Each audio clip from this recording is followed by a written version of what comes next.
Now then, what a lovely day, December. It's warm, no need for a coat.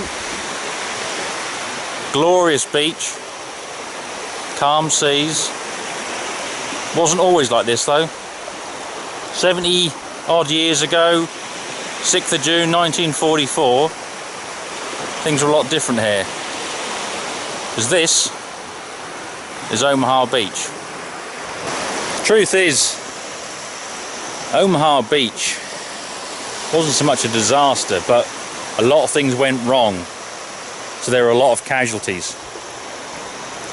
The American 4th Infantry, further up at Utah Beach, things went better for them.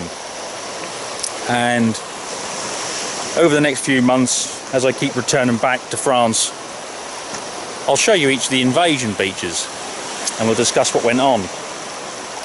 But Omaha was a catalogue of things that just didn't work out right. The plan was that the ships would bombard the defences here on the cliff tops.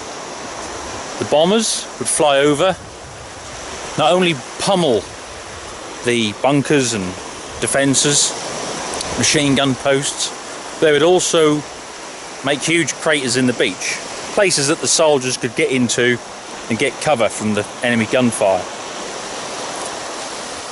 DD tanks, which were Shermans that had been designed to float and swim, would come in and also attack all the heavy pillboxes and defences. The trouble is that the naval and aerial bombardment overshot and went too far inland. So the bunkers, machine gun nests, pillboxes basically remained untouched. The beach also was missed, so there were no craters and bomb holes for the guys to get into to get cover. And the DD tanks, well, because of the gun places that were still in position, as they were being brought in out there on their landing craft, they came under heavy bombardment from the German positions. They were meant to be launched about 1,500 metres, so about a mile offshore, and swim in. Because of the bombardment from the German guns, they decided to launch them 3 miles out in heavy seas. Out of 29 that were launched, 27 of the tanks sank, just swamped by heavy seas. And a lot of the crews went down with them. So by the time that the infantry landed, there was nowhere for them to run to, nowhere for them to hide in, no tanks to give them support, and the Germans were waiting.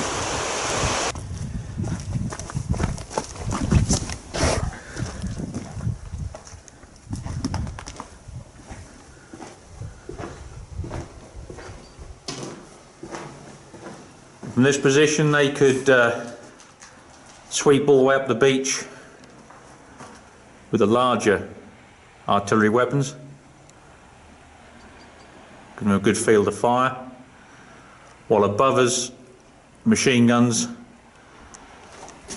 they could rake the beach directly in front. Hollywood would have you believe that the beaches further up, back behind us, which were the beaches of the British and the Canadian forces, were almost a walk in the park. And that's just so far from the truth. It's actually a disgrace, really. The Canadians at Juno had a real hard battle, but the plans they'd put in place overall went to plan, but they still had a high amount of casualties, but they fought hard and they fought well. The British at Sword Beach along with the Free French forces. Some of their plans looked as though they would start falling apart, but quick thinking leaders, both onshore and on the ships, adapted, changed, and made sure that the landings were a success. However, those at Gold Beach, the British beach up at Arromanches, although they had we'll say a successful, easier landing, once they'd made their way inland,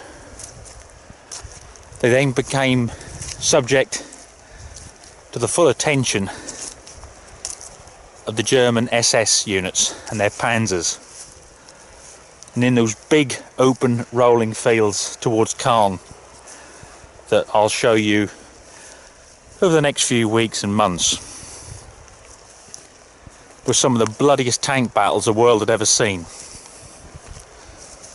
So it was anything but a walk in the park. But here we are, as I say, Omaha Beach.